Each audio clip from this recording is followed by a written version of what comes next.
A ver.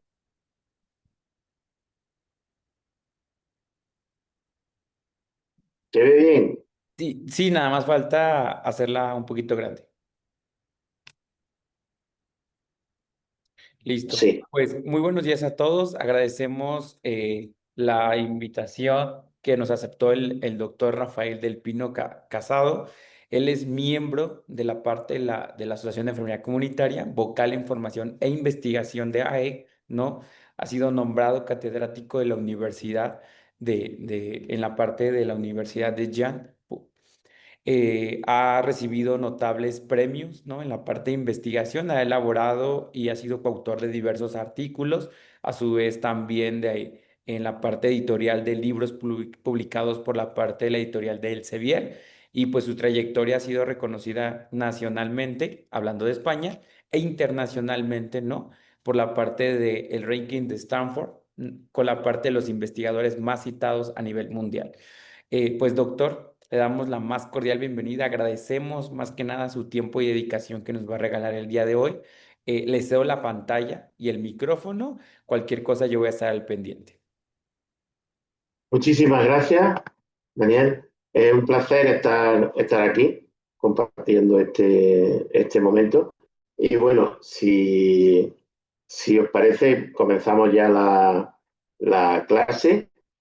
Antes de empezar a hablar los contenidos, un poquito de cómo vamos a organizar, al ser videoconferencia, cómo vamos a organizar la clase. Y es muy sencillo. Yo no voy a hacer una parte de exposición y luego una parte de preguntas, sino que en cualquier momento cualquier persona puede preguntar aquel contenido que crea necesario. Luego al final de la clase sí podemos tener un tiempo de debate, profundizar un poquito más aquello que haya podido quedar más, porque claro, no es poco tiempo, ¿no? Para el tema que vamos a abordar. Pero sí que quede muy claro que yo encantado de preguntar durante la exposición. Entonces, a ello el sistema es muy sencillo, es utilizar el micro, ¿vale? Abrir el micro y hablar. A mí no se me molesta, ni yo lo voy a considerar una molestia, al revés. Yo creo que las preguntas, si se hacen en el momento en que una cosa no se entiende, tienen más validez que luego si se dejan para el final. Eso no quita que luego después, cuando terminamos la clase, la exposición, discutamos todo aquello que sea necesario y debatamos todo aquello lo que sea necesario en el marco del tiempo que tenemos disponible. Más cositas operativas, pues como le he dicho a Daniel, la presentación se la voy a dar en PDF para que ustedes la tengan, ¿vale? Con lo cual, todo lo que salga en la proyección lo van a tener luego después. Y luego aparte le pondré un capítulo de un libro mío, pero eso será simplemente por el gusto de que lo tengan y de que tengan ahí un material de consulta por si en algún momento lo necesitan, ¿vale?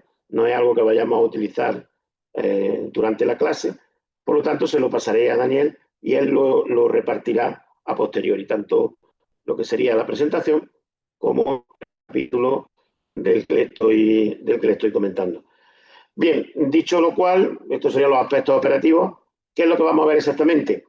Pues lo que vamos a ver exactamente es lo más básico que podemos ver en investigación, porque yo creo que da la orientación de la actividad, del diploma, y dado que esta era la parte dedicada a investigación, claro, como todas las actividades formativas son limitadas, por lo tanto, yo he elegido aquello que veo más prioritario en investigación. Y lo más prioritario sería hacer una presentación razonada y comprensiva de los diseños que se pueden utilizar en enfermería comunitaria.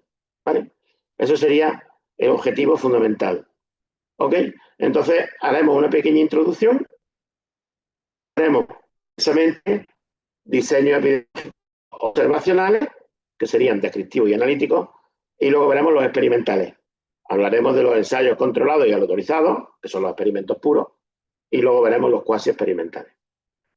Vamos a ver las características básicas de cada uno, su utilidad y un poco sus ventajas y sus inconvenientes, ¿no? Yo creo que con esto cubrimos una importante, digamos, una importante parte del tema de los conceptos básicos de investigación y lo que es mi intención, dar un contenido que sea utilizable, que sea usable, que sea aplicable, ¿vale? No un contenido teórico que se queda ahí y que luego no va más allá, ¿no? Entonces voy a intentar eso, hacer una explicación, una exposición lo más práctica posible y bueno, y viendo cosas que sean de utilidad, ¿no? Y de consumo y de que podamos consumir de momento, ¿vale? Bien, comenzamos por la introducción y en la introducción todos sabemos que el proceso de investigación o la investigación en sí lo que persigue es conseguir conocimiento original y útil. Están las dos cosas, original, es decir, que si ya está antes, no tiene sentido investigar sobre eso, y que sea útil, que sea aplicable, que solucione problemas de la vida diaria. En ciencias de la salud tenemos como varias áreas, pero las más importantes, ¿cuáles serían? Pues ver si una situación, una exposición está relacionada con un problema, y ahí estaríamos hablando de factores de riesgo, factores protectores, factores pronósticos. Y la otra gran área que sería ver si una intervención produce un determinado resultado y si ese resultado merece la pena. Esas serían lo que serían las grandes. Luego hay otras más, validación de contenido de instrumentos, de medición y de diagnóstico, investigación cualitativa, descriptiva básica, que serían nada más que escribir. Todo eso serían finalidades dentro de la investigación de enfermería comunitaria, ¿vale? Pero como yo digo, las más importantes de todas serían, por un lado, cuáles son los factores que están relacionados con una situación, la que sea, bien para prevenirla o bien para promocionarla, y qué consecuencias, qué resultados son los que tienen una determinada intervención, ¿vale? Intervención de enfermera de cualquier tipo. El proceso de investigación, todos conocemos la fase, no nos vamos a detener mucho, pero sí, bueno, tiene una fase conceptual donde se plantea el problema, se justifica el problema y se justifican las ventajas de analizar ese problema de investigación. En definitiva, un problema no es ni más ni menos que una laguna en el conocimiento sobre la relación de determinados factores, de determinados constructos, de determinadas variables, si estamos hablando de cuantitativa. Planificar el diseño y luego ya una fase de campo que sería la recolección de datos, el procesamiento y análisis de esos datos y luego ya una parte interpretativa que sería la interpretación de los resultados, el establecimiento de conclusiones y la difusión de esas conclusiones. Eso es en genérico, marcar un poco, por ver el marco donde nos estamos moviendo del proceso de investigación. Concretamente lo que yo decía antes, un poquito más explicado, finalidad de la investigación cuantitativa en enfermería y en cualquier ciencia de la salud. Establecer la relación entre una variable independiente y una variable dependiente, esta sería la finalidad última y también la básica. Establecer la relación entre dos variables, a la que ejerce el efecto le vamos a llamar independiente, a la que lo recibe le llamamos dependiente. La variable independiente puede ser un factor de exposición, un factor pronóstico, una intervención. La variable dependiente puede ser un problema de salud, pero también puede ser una situación saludable. ¿Vale? Puede ser todas esas cosas. Establecer cuál es la relación de esas dos variables en una muestra. Para después, ¿cómo? A través de la estadística, porque estamos en cuantitativa, a través de la estadística, extrapolar los resultados de esa muestra a otra población. Porque claro, si en investigación los resultados de la muestra no se pueden extrapolar a ningún sitio, la utilidad de la investigación es nula. Se investiga en una muestra para saber qué pasa con una población mayor o para saber qué pasa con otra población similar a la muestra estudiada. ¿Para ello qué se utiliza? Se utilizan procedimientos estadísticos, estadística inferencial y obviamente corrigiendo y controlando el error aleatorio, ¿no? Que sería lo que influye cuando hacemos la extrapolación. ¿Qué es el error aleatorio? Pues la variabilidad que tienen los fenómenos biopsicosociales y, por tanto, el grado de diferencia que puede haber entre la muestra y la población a la que queremos extrapolar. Mientras más error aleatorio, más erradas las conclusiones, ¿no? O los resultados. ¿Y para qué, finalmente? Pues para demostrar la relación causal entre la variable independiente y la dependiente sin sesgo, es decir, con información veraz, y de forma precisa, es decir, con poca incertidumbre. Tenemos que tener en cuenta que los métodos estadísticos se basan en la probabilidad y cuando nosotros extrapolamos el valor de una relación entre dos variables, no es la relación en tal, sino su intervalo de confianza. Hablar de precisión es hablar de intervalos de confianza estrechos, es decir, de poca incertidumbre. ¿Qué significa un intervalo de confianza amplio? Mucha incertidumbre.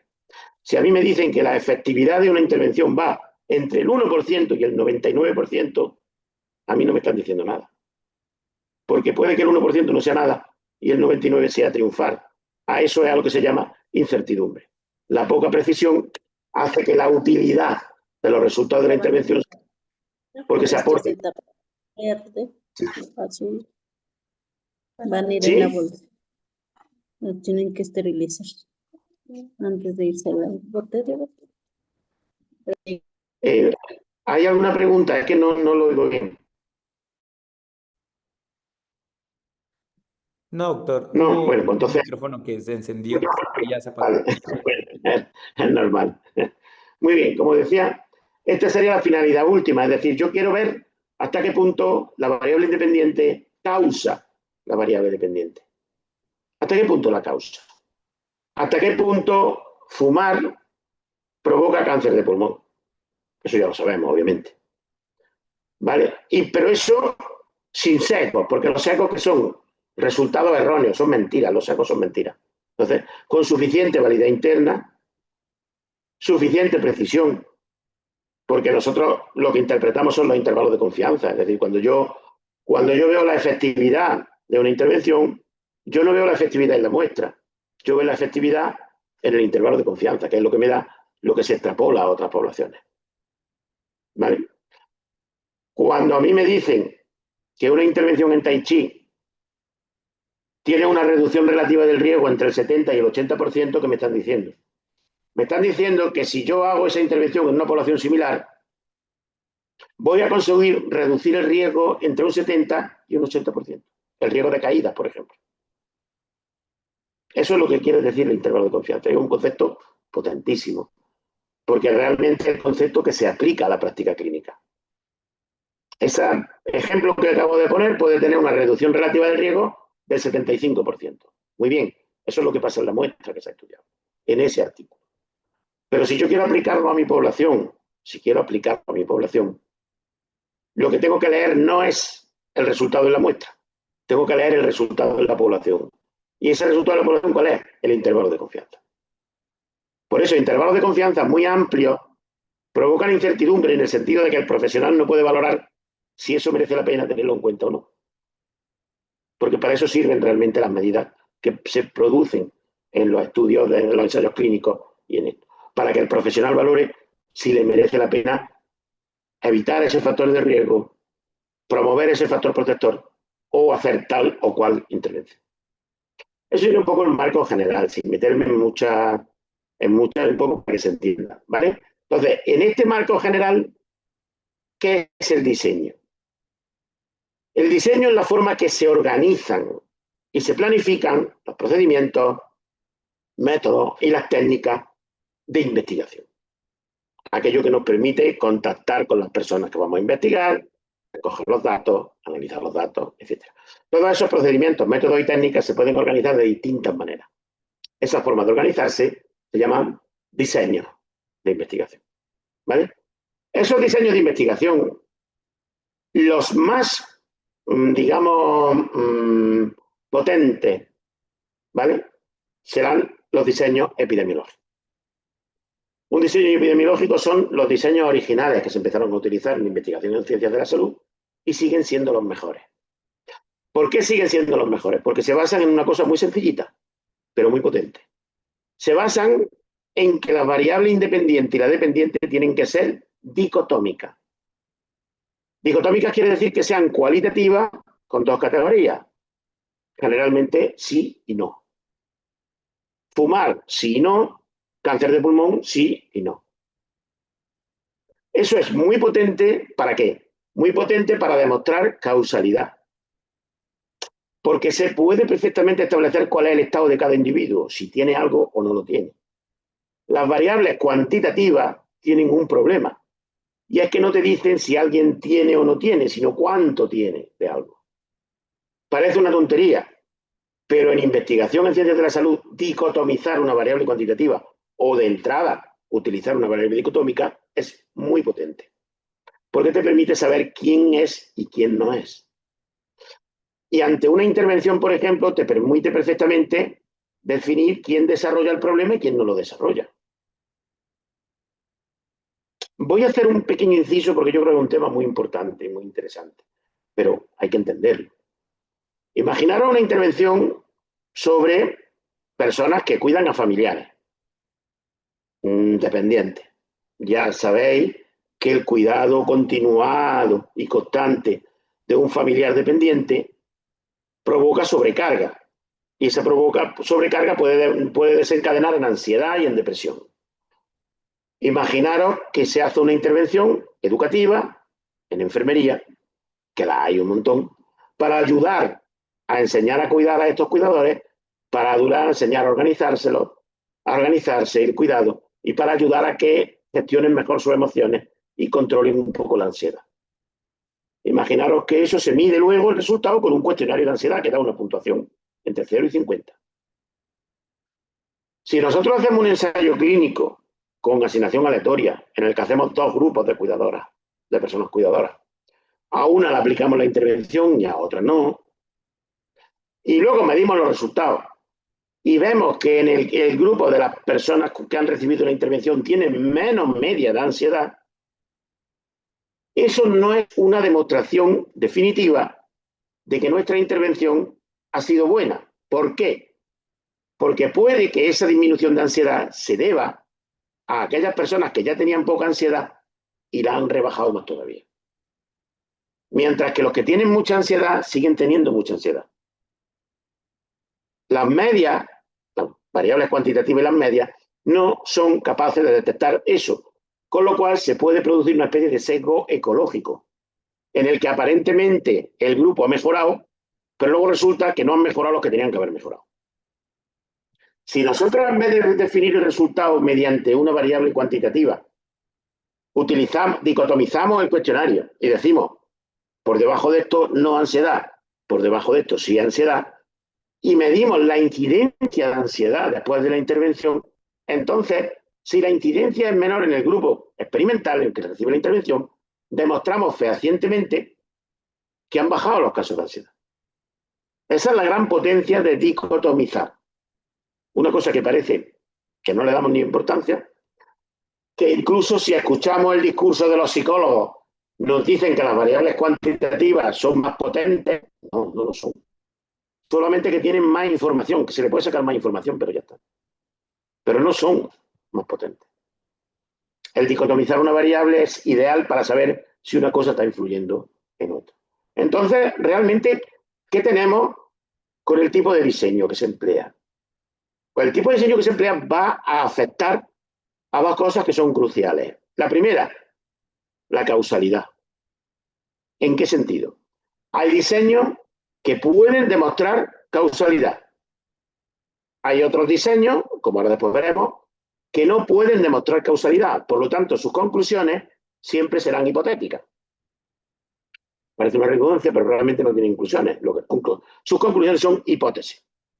Es posible que A afecte a B, pero no se puede decir ni que A causa B, ni que A afecta a B, ni que A es un factor de riesgo de B. Porque con ese tipo de diseños concretos, por múltiples razones, no se puede demostrar causalidad. Mientras que en otros sí que se puede demostrar causalidad. Y dentro de los que se pueden demostrar causalidad, unos tienen mayor nivel de evidencia que otros diseños. ¿Qué es la evidencia? La garantía, la confianza en los resultados de una investigación. Los que más evidencia tienen son los experimentos puros, como ahora después veremos. Y por debajo, por ejemplo, estarían los estudios observacionales analíticos. Es decir, el tipo de diseño no solo te determina si se puede demostrar una causalidad, sino que también te determina el nivel de evidencia. Luego veremos, la pirámide es muy fácil, ¿no? No vamos a ver la pirámide entera, porque la pirámide entera no son estudios originales solo, tienen también revisiones, guías de práctica clínica, etc. Pero básicamente la idea es muy sencilla. Dependiendo del tipo de diseño, podemos o no podemos medir causalidad y tenemos un determinado nivel de evidencia. Por ahí la importancia del diseño. ¿Vale? Bien, pues aquí tenemos la clasificación general. Como ya digo, todo este material lo tendréis en PDF, por lo tanto es simplemente ir comprendiendo. Y lo que no se comprenda, pues ir preguntándolo. Aquí tenemos aquí tenemos la clasificación de... ¿se oye bien, Daniel?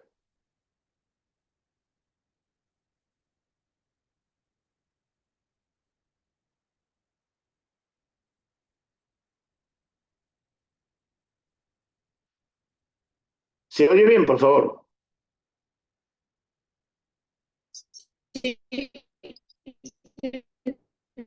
Bien.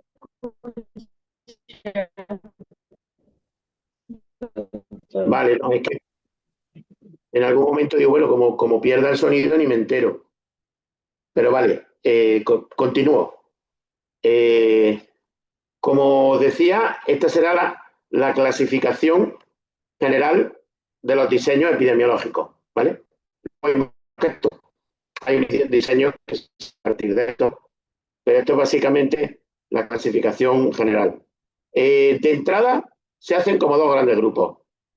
El grupo de los estudios observacionales y el grupo de los estudios experimentales. ¿De qué depende uno u otro? De si tienen o no manipulación. ¿Qué es la manipulación? La manipulación es un concepto muy sencillo. La manipulación es que el investigador asigna los valores de la variable independiente. Por ejemplo, si la variable independiente es una intervención, el investigador decide quién recibe la intervención y quién no. Si la variable independiente es una intervención, pero no la asigna el investigador, sino que se produce, pues, porque se recomienda por los profesionales de salud y se acepta por los usuarios, pero el investigador no es el que lo asigna, entonces sería un estudio observacional.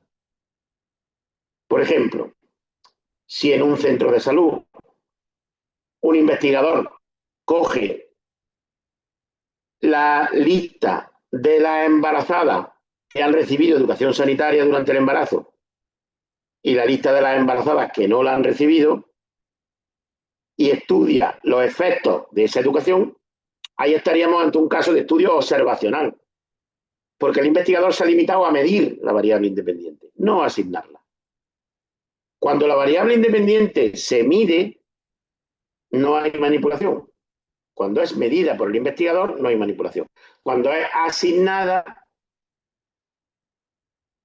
sí hay manipulación. Y entonces hablaríamos de estudios experimentales. ¿Vale? Bien, si nos vamos a los estudios observacionales, que no tienen manipulación, tenemos dos niveles. Los que no pueden medir causalidad por distintas razones, y entonces sus conclusiones son hipotéticas, a eso los vamos a llamar descriptivos, y los que sí pueden medir causalidad, que se va a hablar de estudios analíticos, ¿vale? Dos niveles, descriptivos que no pueden medir causalidad, analíticos que sí que pueden medir causalidad, ¿vale? Dentro de los descriptivos, la clasificación puede ser enorme, pero yo aquí he simplificado mucho para que sea más fácil, más ágil. En función del seguimiento, vamos a tener aquellos que no tienen seguimiento, es decir, que a cada persona se le mide la variable independiente y la dependiente, se les mide referida a un único momento en el tiempo. Por ejemplo, yo cojo y hago un estudio sobre adolescentes y hago una entrevista con cada adolescente y ellos me van a rellenar un cuestionario de apoyo social referido al momento de la entrevista y yo voy a coger sus notas académicas en el momento de la entrevista. Y yo quiero relacionar si el apoyo social, es decir, el apoyo que se recibe por la familia y por los amigos, está relacionado con sus notas académicas. pero todo está referido al momento de la entrevista. ¿Vale? Eso sería un estudio sin seguimiento, que sería transversal. Por lo tanto, en este caso lo haríamos de descriptivos transversales. ¿Vale? Cuando sí tiene seguimiento, hay una variedad enorme, pero tienen una característica fundamental, que son univariantes. Univariantes significa que no miden relación entre variables. Son los más básicos que hay.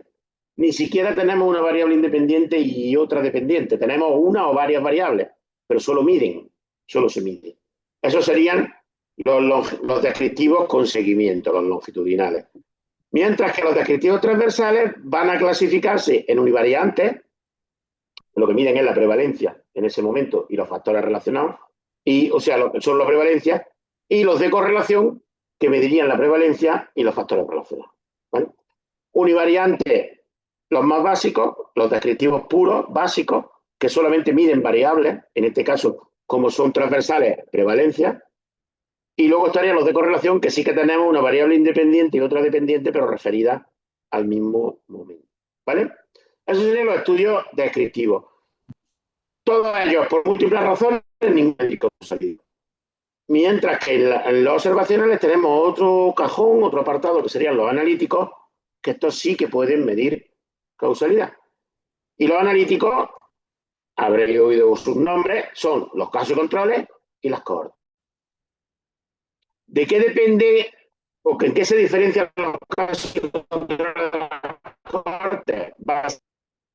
En si el investigador elige a las personas, a los participantes, en función que tengan o no tengan un determinado problema, la variable dependiente, o de que tengan o no tengan una determinada exposición, es decir, la variable independiente.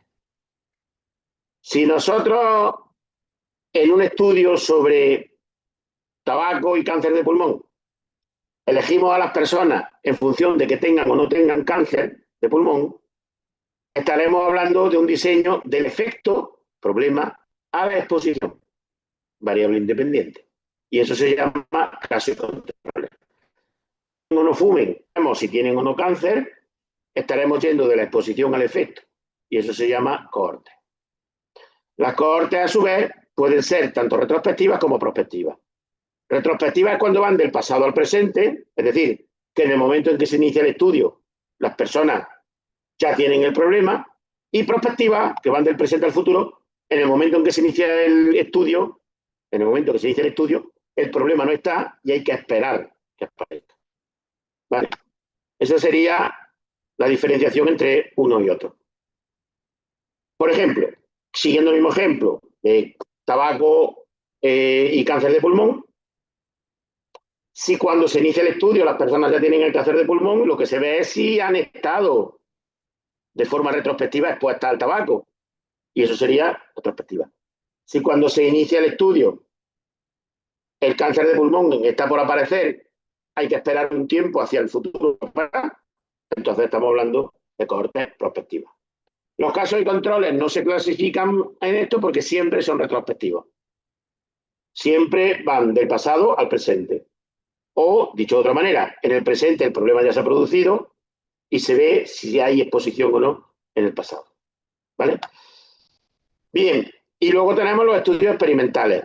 Los estudios experimentales, la característica que tienen, como hemos dicho, es la manipulación, es decir, es el investigador el que decide quién recibe o no la exposición en genérico, la variable independiente.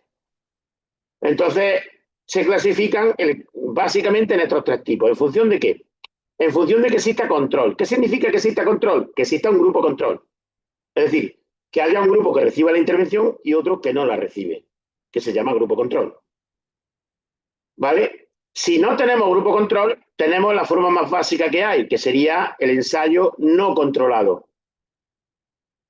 El ensayo no controlado nos permite estudiar causalidad. Fijaros que en este esquema el amarillillo claro lo tienen los que no permiten estudiar causalidad y el amarillo más fuerte lo tienen los que sí permiten estudiar causalidad. ¿Vale? Eso sería la clasificación primera. Y luego, dentro de los que sí tienen grupo control, El siguiente criterio que utilizamos para clasificación es la aleatorización. ¿Qué significa la aleatorización? Existiendo grupo control, el investigador asigna a los participantes al grupo experimental o grupo control. Si esa asignación se hace a dedo, por ejemplo, los de un centro de salud reciben la intervención, los de otro centro de salud no. Si esa se hace a dedo, no hay aleatorización. Si se hace basada en el azar, es decir, de número aleatorio, etcétera, etcétera, un bombo de lotería, entonces sí que hay aleatorización. Cuando no hay aleatorización, se habla de ensayo controlado no aleatorizado. Cuando tenemos aleatorización, se habla de ensayo controlado aleatorizado, que son los que tienen el máximo nivel de evidencia. Aquí tenemos que el nivel de evidencia aquí sería de derecha a izquierda. El máximo sería el ensayo controlado aleatorizado, después estaría ensayos controlados no aleatorizados bien diseñados, y luego cohortes bien diseñadas y casos y controles bien diseñados. Ese sería el nivel de evidencia. ¿Vale? Muy bien. Pues esta sería la clasificación general. Ahora vamos a ir viendo algún detalle de alguna particularmente. Pero antes, si alguien tiene alguna pregunta o tiene algún comentario, lo podríamos ver perfectamente. Si no, pues seguimos avanzando. ¿Alguna pregunta? ¿Alguna cosa que queráis que no se ha entendido bien, que queráis que repita?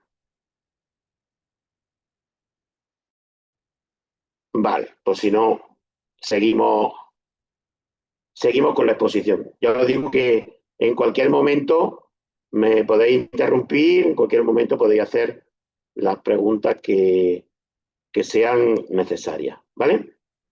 Bien. Continuamos con la exposición y lo que vamos a ver ahora va a ser los diseños descriptivos. Los diseños descriptivos, su Doctor finalidad. Rafael, había una manita alzada ¿Perdón? de la maestra, creo que Elizabeth o Lisset. Sí, sí. Claro, es que Buenos días.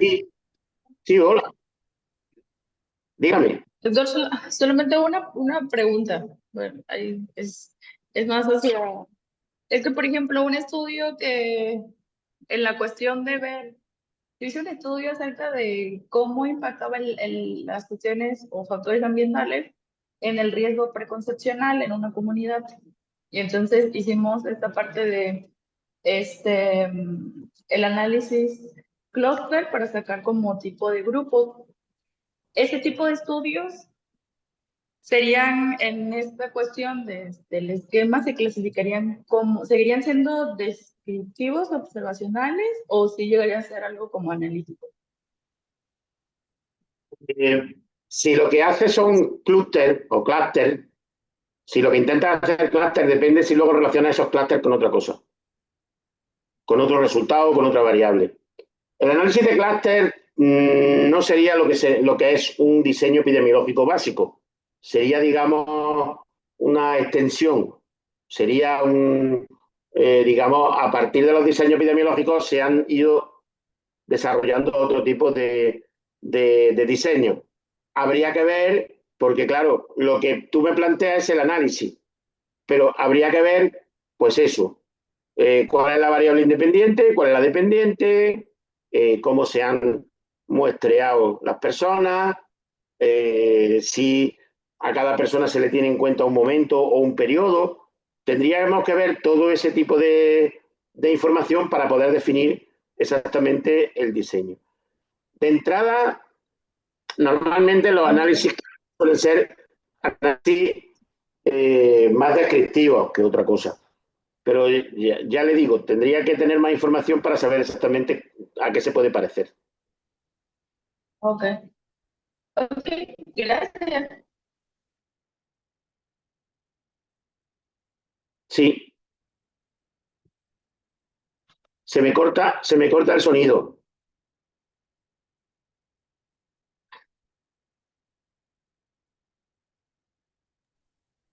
¿Quieres decir algo Gracias, más? doctor. Sí.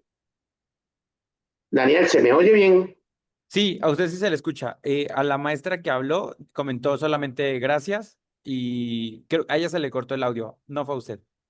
No he dicho nada, por eso no sabía si era yo el que tenía el problema. Ok, bueno, luego lo podemos seguir, lo podemos seguir comentando también. Como os decía, los diseños descriptivos, su finalidad es la más básica de todas, describir un problema, un fenómeno de salud o varios, ¿vale? Pero también tienen un nivel, digamos, si solo tienen el nivel de describir, serían los univariantes que hemos dicho. Serían los descriptivos básicos, que también llaman en otros libros. Pero luego tienen un nivel por encima que sería no solo describir, sino relacionar factores con esos problemas o con esos fenómenos. Pero claro, con la limitación que hemos dicho, como no pueden establecer causalidad, las conclusiones serían hipótesis causales. Si yo hago un estudio descriptivo sobre A frente a B, yo voy a decir que puede que A afecte a B, pero no puedo decir que A afecta a B. Voy a decir puede que, podría ser que, es posible que, hay indicios de. Así es la forma de redactar. Uno, cuando manda artículos, cuando manda manuscritos a revistas serias, a revistas potentes, te encuentras con que muchas veces te dicen que tus conclusiones están sobrepasadas. Que tus conclusiones estén sobrepasadas quiere decir que tu diseño no aguanta el tipo de conclusión que tú has hecho. Y muchas veces en esto fallamos. Fallamos porque cualquier descriptivo tú no puedes establecer una conclusión sólida. Es una hipótesis causal. Es probable que. Y por eso, porque los descriptivos, por múltiples razones, ninguno puede estudiar causalidad. ¿Vale? Si vemos los criterios de clasificación, según se relacionan con una variable, hemos dicho univariantes o de correlación. Univariantes solo describen, de correlación relacionan. En función de si tienen unos segmentos, hemos visto serían longitudinales o transversales. Longitudinales, transversales no los tienen.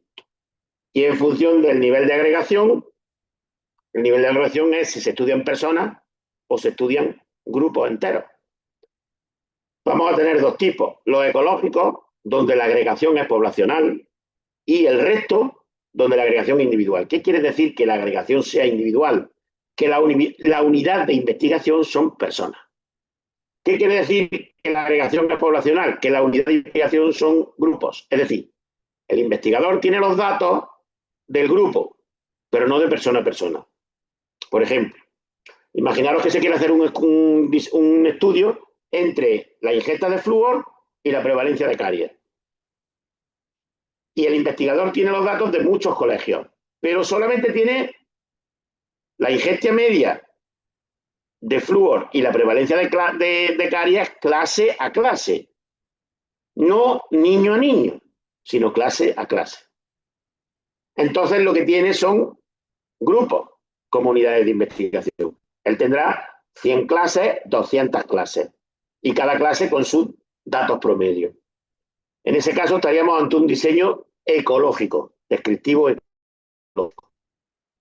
Mientras que si tuviese los datos niño a niño de los 1000 o los 2000 niños que esté estudiando, entonces sería un diseño no ecológico, es decir, un solo raro. Un diseño ecológico para un tema que no esté bien investigado es bueno porque te da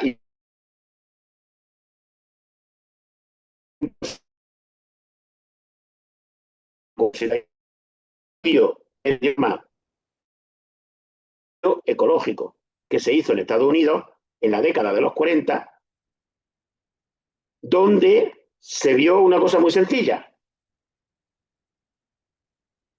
Relacionar el consumo de tabaco, es decir, las ventas de tabaco, de cada estado norteamericano, de cada estado de Estados Unidos, con la prevalencia de cáncer de pulmón en ese estado. Que esos dos datos se disponían. Entonces ese fue el primero. Y fue el que encendió la alarma. Claro, un estudio ecológico no puede demostrar causalidad, pero sí puede encender las luces de alarma sobre una cosa que no se conozca bien. ¿Vale? Eso como curiosidad histórica. Dentro de los ecológicos hemos visto que los más importantes, los más frecuentes y los más importantes serían los descriptivos transversales. Un descriptivo transversal, lo normal es que sea de correlación, es decir, que lo que intentes ver hasta qué un factor afecta a un problema o un fenómeno.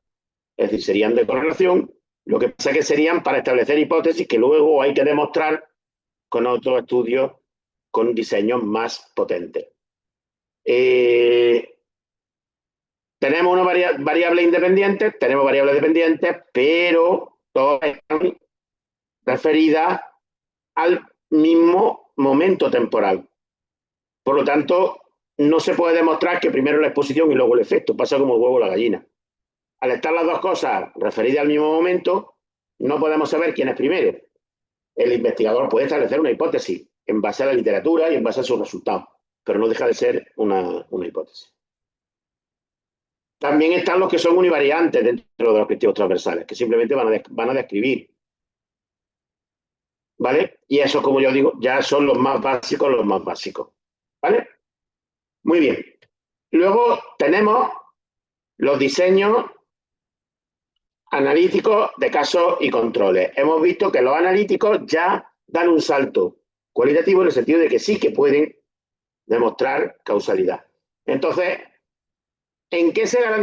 ¿por qué los analíticos sí pueden demostrar causalidad?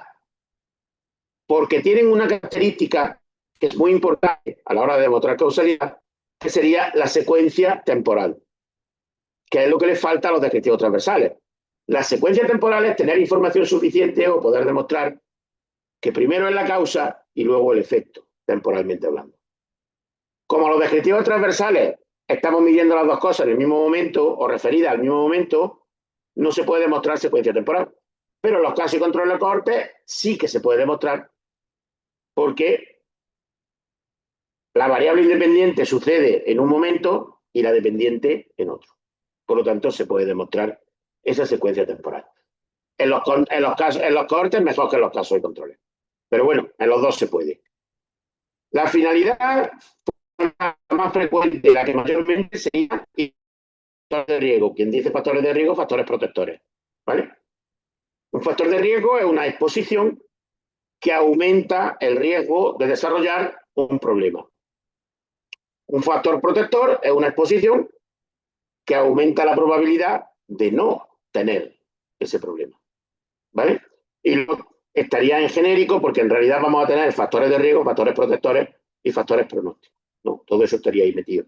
Pero bueno, lo que se busca más frecuentemente son los factores de riesgo. Algunos casos y controles se utilizan también para ver los resultados de una intervención, pero en menor medida, porque a la hora de demostrar la eficacia de una intervención, los ensayos controlados y aleatorizados, ECA, tienen mucho más nivel de evidencia. Por lo tanto, estos se pueden utilizar, se utilizan más al final. Como ya he comentado, permiten demostrar causalidad porque son longitudinales y tienen secuencia temporal. No todos los estudios longitudinales tienen secuencia temporal. Para que exista secuencia temporal, la variable independiente tiene que estar en el pasado y la dependiente en el presente, o la variable independiente en el presente y la dependiente en el futuro. Tiene que tener las dos características. Porque, como nota anecdótica, hay un tipo de diseño que se utiliza mucho actualmente, que serían los longitudinales de medida repetida, donde se relacionan dos variables, por ejemplo, cada 6 meses.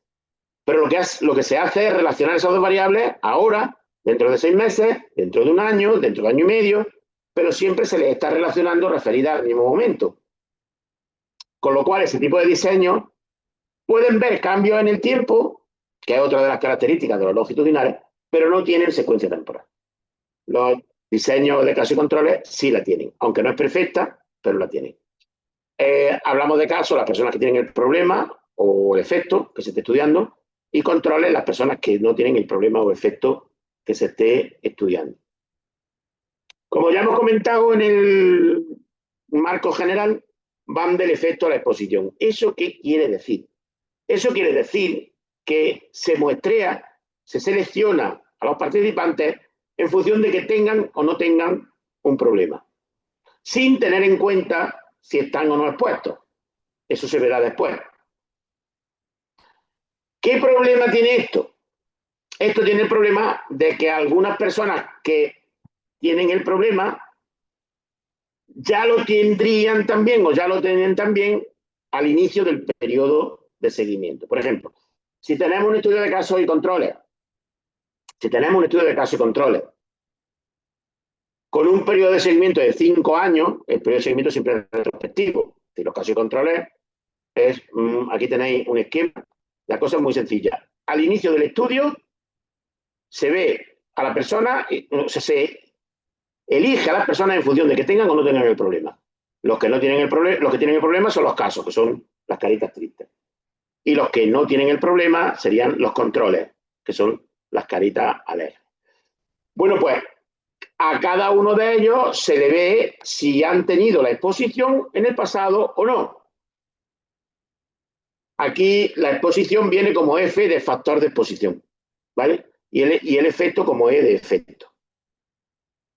Fijaros, esta flecha negra hacia atrás lo que da es el sentido del análisis. Se va del efecto a la exposición. Se va de la E a la F. ¿Por qué? Porque primero elegimos a la gente en función de que tenga o no tenga el problema y luego después vemos si están o no están expuestos. ¿Vale? ¿Qué problema pueden tener los casos de controles? Muy sencillo. Imaginaros que esta flecha negra es 5 años. Pues estas personas que aquí tienen el problema, es posible que lo tuvieran ya hace 5 años, algunas de ellas. Por lo tanto, en esas personas no hay secuencia temporal. Solamente hay secuencia temporal en aquellas que hace 5 años no tenían el problema.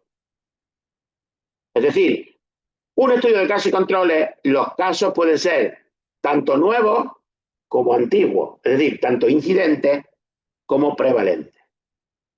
Los casos incidentes son los que hace 5 años no tenían el problema y ahora, al inicio del estudio, sí lo tienen. Los casos prevalentes son los que ya tenían el problema hace 5 años. Tenemos que tener en cuenta que un estudio de casos y controles no discrimina eso. Por lo tanto, en un estudio de casos y controles lo normal es que los casos sean mezclas de casos incidentes y prevalentes. ¿Qué pasa con los casos prevalentes? Que no tienen secuencia temporal. ¿Qué pasa con los casos incidentes? Que sí tienen secuencia temporal. Por eso decimos que la secuencia temporal en los estudios de casos y controles puede que no sea completa. Puede que no sea completa, ¿vale? Y eso sería una de las principales limitaciones que tienen este tipo de estudios. Pero a pesar de esa limitación, se les considera que pueden medir causalidad. ¿Qué pasa? Pues que como consecuencia de esa limitación y de que van a la contra de la cronología, porque lo normal es ir, uno primero se expone y luego tiene las consecuencias, no al revés, es decir, van a la contra de la cronología. Como consecuencia de esas dos características, se le adjudica un nivel de evidencia inferior al de las cohortes. ¿Vale? Porque, ¿qué va a pasar con las cohortes? Pues las cohortes es muy sencillo. Lo mismo que los estudios de casos y controles, la gran mayoría de veces son etiológicos, es decir, que buscan factores de riesgo, factores protectores, factores pronósticos, y muy poquitas veces estudian una intervención, muy poquitas, pero también la hay.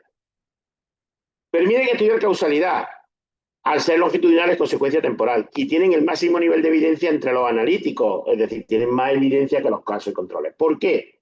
Porque en su diseño se coge a las personas que están expuestas o no, pero se elimina, se excluye a aquellas personas que ya tengan el problema. ¿Vale? Entonces, al eliminar a aquellas personas que ya tendrían el problema, todos los casos del problema que se producen son nuevos. Si tuviéramos un estudio de cohortes prospectivas de tabaco y cáncer de pulmón, si a día de hoy cogemos a la gente en función de que fumen o no fumen, o sea, cogemos fumadores, cogemos no fumadores, pero eliminamos a aquellas personas que ya tengan cáncer de pulmón, ¿qué va a pasar? Pues que todos los casos que se produzcan dentro de 10 años son nuevos. Por lo tanto, la secuencia temporal es completa. Aquí sí hay una secuencia temporal completa. Las cohortes pueden ser de dos tipos. Pueden ser retrospectivas, donde estaría el inicio del estudio, que estaría aquí, y luego el pasado, que sería el inicio del seguimiento. ¿vale? A las personas se les coge en función de que fumen o no fumen, si estos son 10 años, de si hace 10 años, si han estado fumando o no durante estos 10 años. Pero fijaros que hace 10 años todas las caritas están sonrientes, tanto los fumadores como los no fumadores. ¿Vale? ¿Eso qué quiere decir? Que todos los casos que se produzcan serán nuevos. Y por lo tanto la secuencia temporal es completa. Al inicio del seguimiento, es decir, hace 10 años, se va a eliminar, se va a excluir del estudio a aquellas personas que ya tengan cáncer de pulmón. Estas serían las cohortes retrospectivas. Las prospectivas son más fáciles de ver. En el inicio del estudio coincide con el inicio del seguimiento, en el presente del estudio.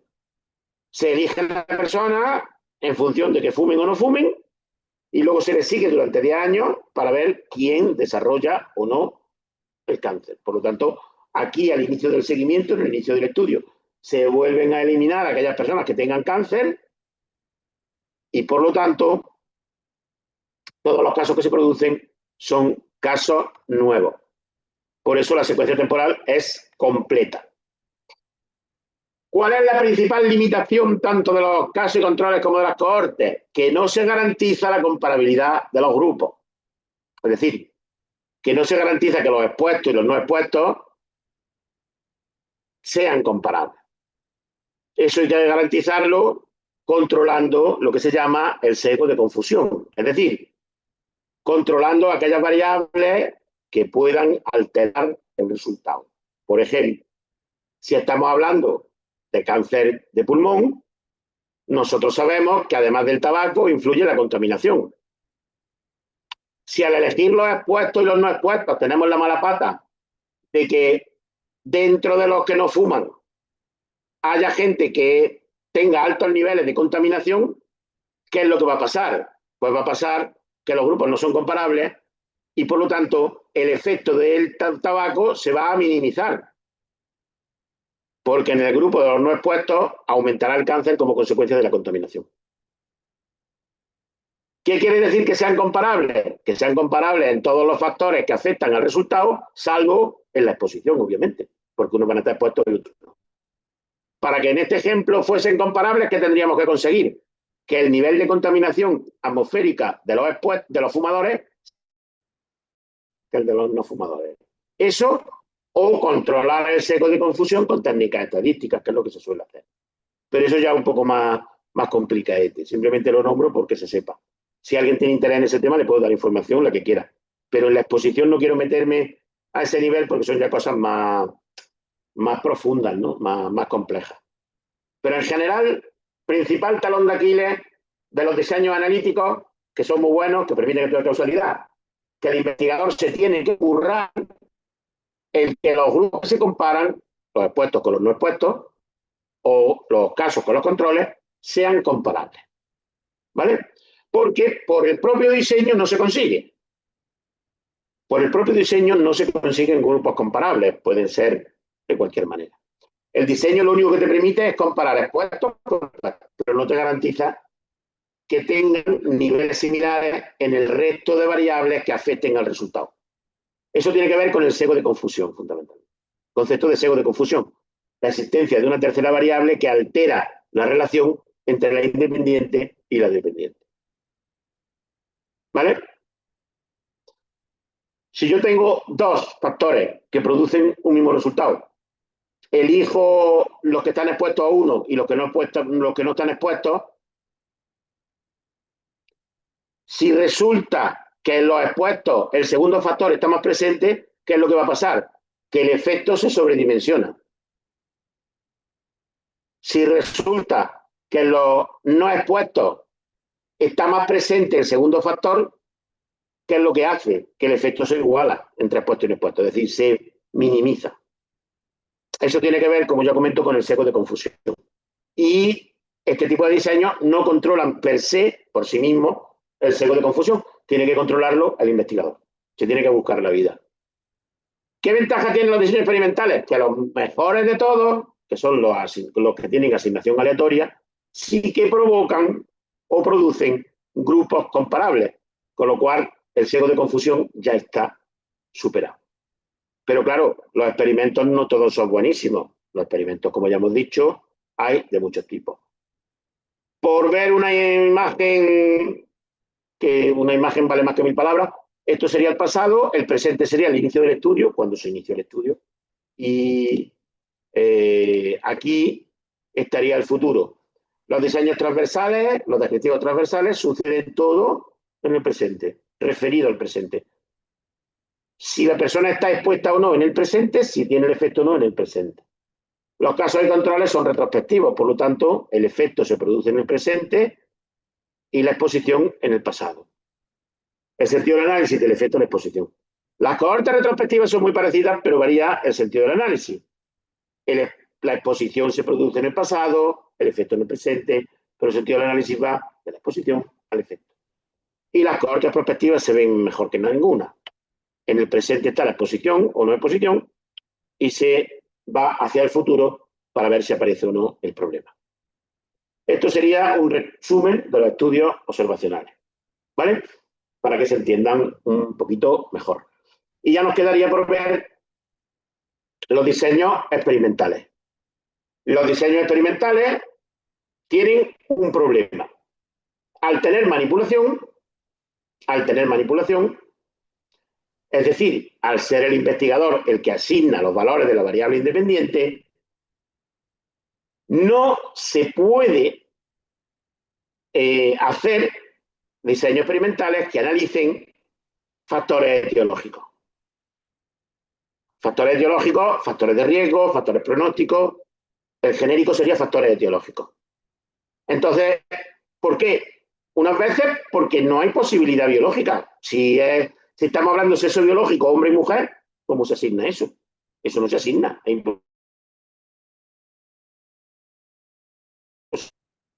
Otras veces son por restricciones legales. Tú no puedes hacer que una persona fume y otros no. Y otras veces por restricciones éticas. Por todo ese tipo de razones, los fenológicos y el pronóstico no se pueden asignar. Por lo tanto, o no se pueden manipular, que sería lo mismo.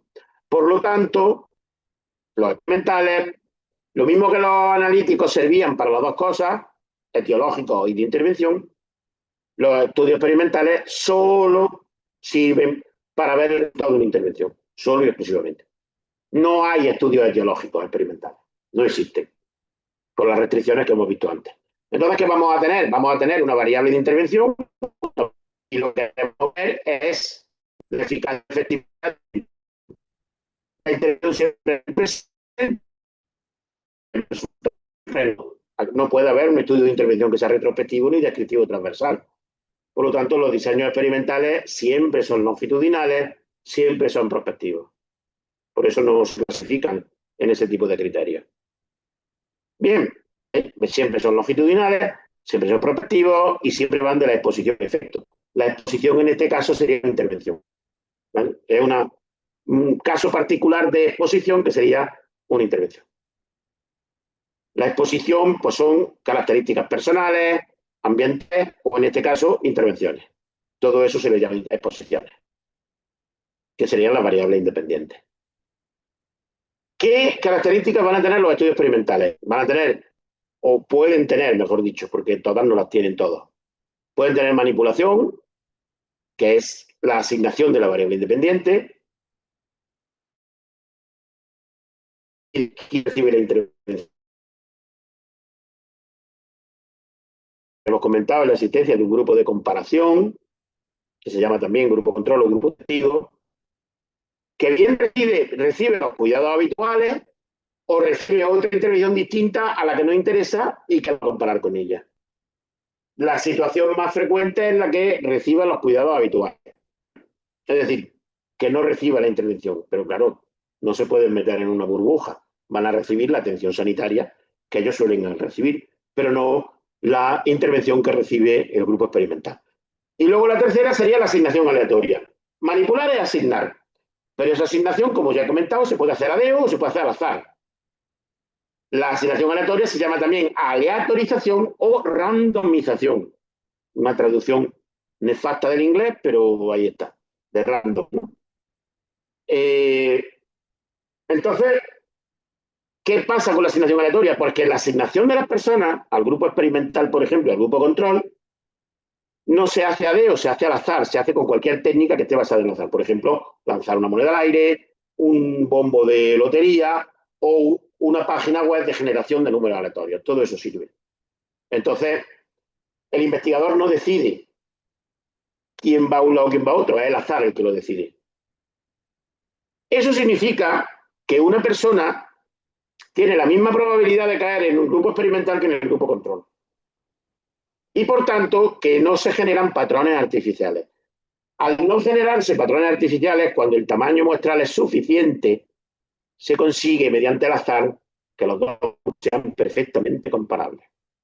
No solo en las variables que se conocen, sino también en aquellas desconocidas. Es decir, comparables en todas las variables.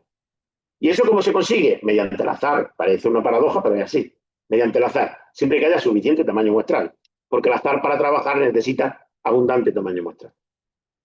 Si hacemos dos ensayos controlados, aleatorizados, de dos grupos de 20 personas, ahí no se garantiza la comparabilidad. Si son 200 frente a 200, perfectamente. Esas serían las características. Y ahora, en función de que se tengan o que no se tengan, existen distintos tipos, como ya hemos visto. Tenemos los experimentos puros y tenemos los cuasi experimentos. Vale, pues los experimentos puros tienen que tener las tres características. Los cuasi experimentos, pues, deben de tener manipulación, porque si no, no corresponderían a este grupo de estudios experimentales, pero hay unos que tienen control y otros que no. Los que tienen control es grupo control, pero la asignación es a dedo, no es aleatoria. Los que no tienen control, que son un solo grupo, se mide el resultado antes, se interviene y se mide el resultado después. ¿Vale? Un pre-post, que se le llama también. Pre-post intervención. ¿Vale? Esos serían los tipos. Y los cuasi experimentos nunca van a tener asignación aleatoria. ¿Vale? Nunca van a tenerla. Entonces aquí nos salen tres tipos. Nos salen los experimentos puros, los cuasi experimentos de dos grupos, que se llaman ensayos controlados no aleatorizados, y los experimentos de un solo grupo, que se llaman ensayos no controlados, que ahora después veremos más tranquilamente. Las tres características: experimentos, manipulación y control, cuasi experimentos de grupo control no equivalente, ensayo controlado no aleatorizado, que son los grupos que reciben, y cuando hay solamente ni siquiera hay control, se llama ensayo no controlado o cuasi experimentos de serie de tiempo, cuando la medición, cuando hay varias mediciones pre y varias mediciones post, ¿vale? Y siempre tienen un solo grupo. Lo único que tienen es manipulación, ¿vale? Muy bien, entonces podemos hacer como una especie de algoritmo muy facilito, que es el que teníamos en el esquema, en el que lo primero que vemos, ¿tenemos grupo control? No, pues ya está. Ensayo no controlado. ¿Tenemos grupo control? Pues vamos a ver si hay autorización. ¿No hay autorización? Ensayo controlado no aleatorizado. Si tenemos aleatorización, ensayo controlado y aleatorizado. Los ensayos controlados y aleatorizados tienen muchísimos subtipos. Nada más que un ejemplo, que es el más fácil, el más frecuente, que ahora después lo veremos, que sería el de brazos paralelos. ¿Vale? Pero ya os digo que hay bastantes. Los ensayos controlados y aleatorizados. El máximo nivel de evidencia. Permiten estudiar causalidad con el máximo nivel de evidencia. Tienen las tres características, pero existen un montón de tipos. Con dos grupos, con más de dos grupos, con medición pre-post, con medición solo post, brazos paralelos, brazos cruzados, diseños factoriales. Hay un montón. Aquí no nos vamos a parar en la clasificación porque sería, vamos, si a alguien le interesa, sí. Pero sería un poco más... habría que desarrollar más cosas y yo quiero hacer una exposición de conceptos básicos fundamentalmente. Este sería el ejemplo de dos brazos paralelos con medición solo post. Se coge de la población, se saca una muestra, al azar se asigna a un grupo 1 o un grupo 2, el grupo 1 recibe la intervención, el grupo 2 recibe otra intervención o ninguna, y luego se comparan los resultados y se sacan las conclusiones. Fijaros que se le llama de dos grupos paralelos porque no se cruzan. Hay otro diseño que sería de brazos cruzados o diseño cruzado, que se intercambian los roles, que es muy frecuente cuando se comparan dos medicamentos. Este sería un ejemplito para que se vea. Los diseños experimentales controlados no aleatorizados, los cuasi experimentos o también llamados de grupo control no equivalente. La finalidad sigue siendo analizar los resultados de una intervención, estudian causalidad, son causales, pero tienen menor de evidencia que los ECAs. ¿Por qué? Porque al no ser la asignación aleatoria, los grupos no son comparables, no se garantiza la comparabilidad de los grupos. Es decir, estos tienen el mismo problema que tienen los analíticos, que pueden tener sesgo de confusión. ¿Vale? Y como características tienen manipulación y tienen control. Normalmente suelen ser dos grupos paralelos con medición pre-post o con medición solo post. Aquí tenéis un ejemplo de medición solo post. Es lo mismo que otro, solamente que los grupos no se han formado por asignación aleatoria, sino que se han formado. ¿Vale? Esa sería las características de este tipo de estudio. Y luego nos queda el último grupo, que serían los experimentales, que serían los ensayos de los diseños experimentales, que serían los ensayos no controlados. Los ensayos no controlados solamente tienen manipulación. Su finalidad sigue siendo analizar los resultados de una intervención, pero son no causales, es decir, no pueden estudiar causalidad. ¿Por qué? Porque carecen de grupo control. Al carecer de grupo control, las posibles mejoras que se vean en el grupo como consecuencia de haber recibido una intervención, no existen garantías de que sean como consecuencia de esa intervención. Es decir, esas posibles mejoras pueden ser debidas a una evolución natural del grupo. Por ejemplo, que en el proceso que estén, con el tiempo mejoran ese resultado. Entonces, claro, como no tenemos grupo control, no podemos saber si las mejoras son debidas a la intervención o son debidas a la evolución natural del grupo. Cuando sí tenemos grupo control, sí que podemos demostrar eso. ¿Por qué? Porque las mejoras se van a producir en el grupo de intervención, pero no en el control, que también va a tener la misma evolución natural del grupo de intervención. ¿Vale? Esa sería la dificultad.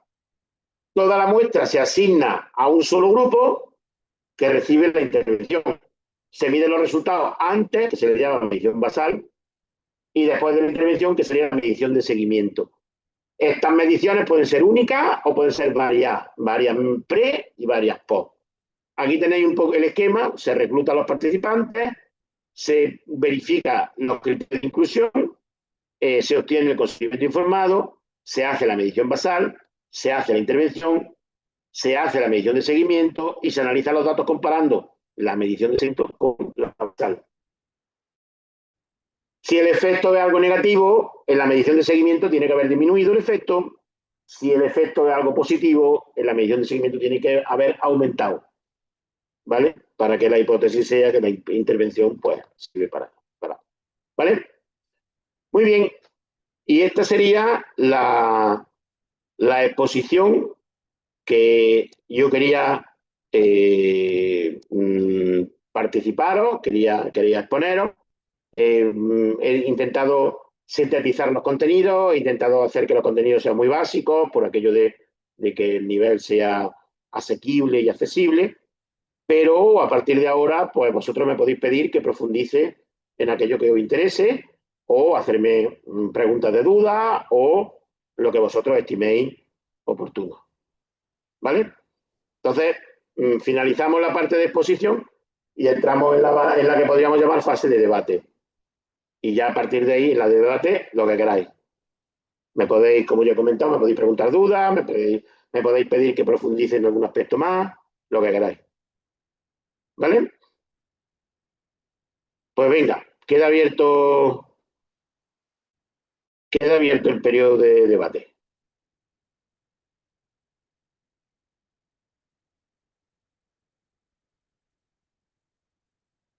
¿Alguna pregunta? ¿Alguna duda?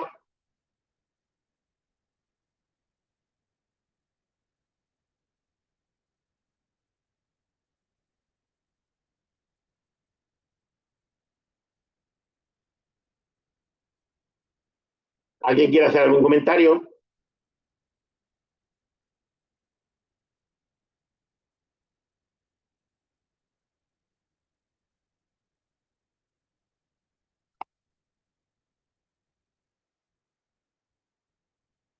Daniel, ¿te parece que profundice en el aspecto?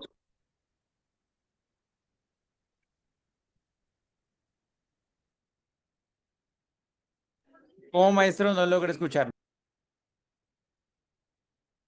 Me refiero, si hay alguna cosa que queréis que profundice, que amplíe un poquito, le podemos dedicar otro ratito. O pregunta. Quedo a vuestra disposición.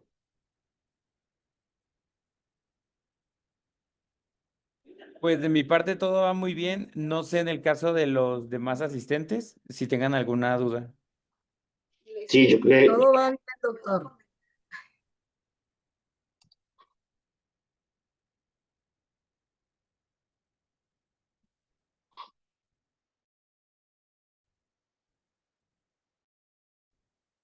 Si no, yo creo que se ha quedado suficientemente claro. Ya simplemente para terminar, comentaros que lo que decía al principio, que la presentación y un documento de consulta, un capítulo mío de un libro mío, se lo pasaré a Daniel para que lo comparta con vosotros. Y bueno, si no tenéis nada más, yo por mi parte no quiero ahondar más porque yo creo que mi interés era eso, conceptos básicos que sean útiles. ¿Vale? Vale, Pues doctor. nada, sí, Pues comentan sí, muchos agradecimientos nada más, pero ninguna pregunta. Y que encantado todo de muy bien recibirlo, explicado. estupendo. Encantado de que haya gustado y nada, ponerme a vuestra disposición para cuando necesitéis cualquier cosa. ¿Vale? Y muchas Perfecto, gracias. doctor. Bueno, le mandamos un fuerte abrazo y quedamos al pendiente. Igualmente, muchas gracias. Un placer. El placer Hasta es nuestro, luego. doctor. Hasta luego.